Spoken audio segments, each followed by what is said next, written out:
नमस्कार, आप देखना शुरू कर चुके हैं जतन चंडिका न्यूज। मैं आपकी होस्ट मौली राठौर। आइए देखते हैं।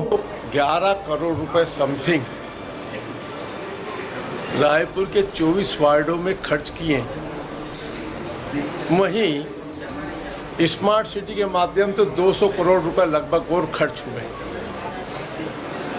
लगभग 650 करोड़ से ज़्यादा पैसा खर्च होने के बाद भी 70 वार्डों में अभी तक समुचित व्यवस्था पानी पहुंचने की नहीं हो पाई।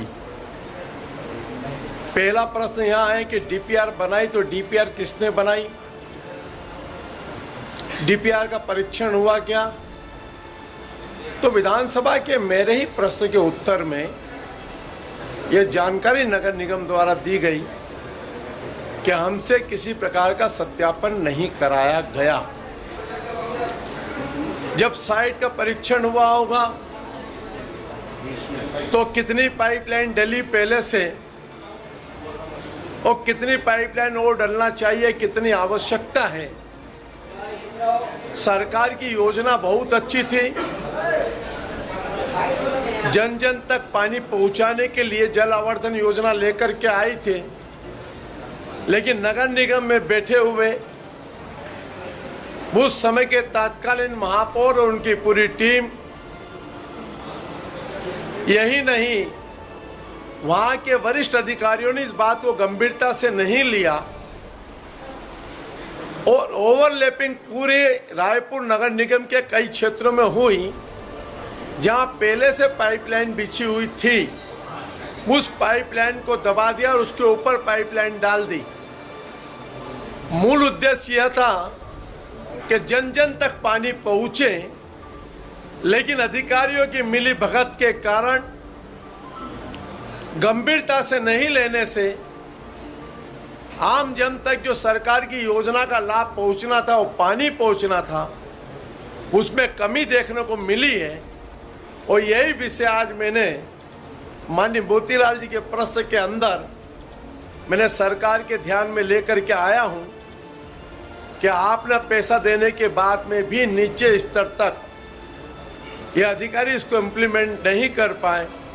इसका परीक्षण कराना चाहिए और जो दोषी हैं उनके खिलाफ में कार्रवाई करना चाहिए।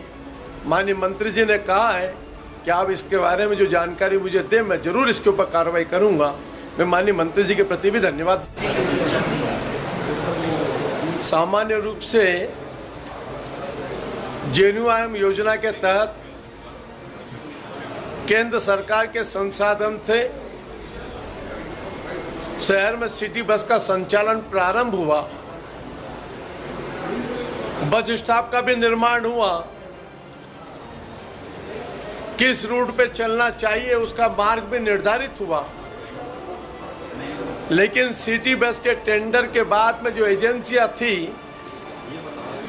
और जिस प्रकार का सिटी बस का संचालन होना था, जितनी बसें थी उसमें 30% बसें भी आज निगम के पास नहीं बची है।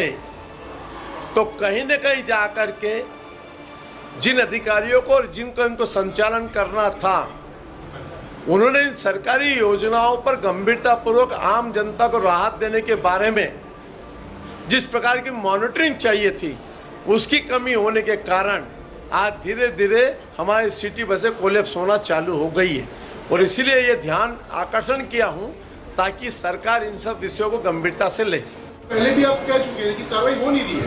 मैं लगातार इस विषय को उठा रहा हूं। मैंने तो पूर्व सरकार को भी कई बार चुनौती दे चुका इन सब चीजों पर। जो बंदरबाट चाहे स्मार्ट सिटी के पैसे की हुई हो, चाहे जल आवर्धन योजना के पैसे की हुई हो,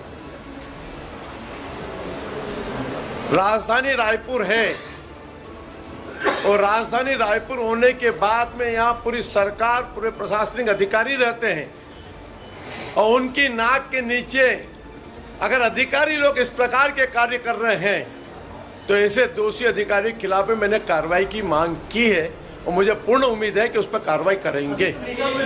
समीक्षा करेंगे, समीक्षा करने के बाद में जहां आवश्यकता पड़ेगी इम्प्लीमेंट भी करेंगे। जतन चंडिका की लगातार सही और सटीक खबरें देखने के लिए जतन चंडिका न्यूज़ को सब्सक्राइब, लाइक, कमेंट एवं शेयर करना ना भूलें और बेल आइकॉन बटन दबाना ना भूलें। लगातार जतन चंडिका